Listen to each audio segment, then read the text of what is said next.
Хәерле көн, исәнмесез, хөрмәтле Бишбүләк районы халкы. Милли мәдәнияттә бик күп күңелле бәйрәмнәр, кызыклы йолалар бар. Татар халкында да без бүген шул йолаларның берсен Каз өмәсенең бер өлешен күрсәтеп китергә уйладык. Бүген безнең Дүсән авылында Камаловлар гаиләсендә Каз өмәсе бара. Элекке гореф-гадәт буенча өмәгә күршеләрне, кардәшләрне, дусларны чакыралар. Каз өмәсе көзнең соңгы көннәрендә яки кыш башында үтә. Җәй буе хуҗалар каз бәбкәсен карый, ашата, каргалардан саклый, яланда көтә. Хәзер инде кызлар Дим елгасына төшеп, казларны чайкыйбыз.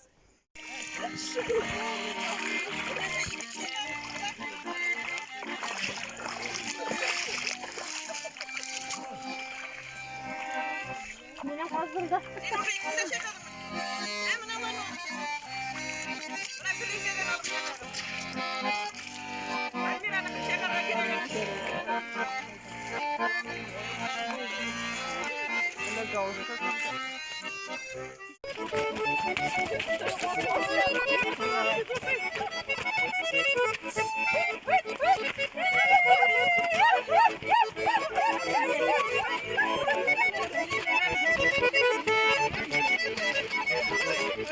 Hürmetli avuldaşlar, biz bugün Kamalov İlfar белән Эльвираның йортында Каз өмәсе үткәрдек.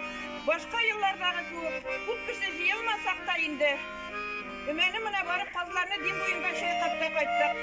Илфар белән Эльвира үз гомерләрен Марс колхозына багышладылар. Алар иң алдынгы доярка, скотник булып эшлиләр. 3 бала тәрбияләп үстерделәр. Олы уллары Сургут шәһәрендә эшләп көн күрә. Уртанчы кызлары Уфа шәһәрендә эшләй. Инде кече кызлары Аит мәктәбендә белем ала.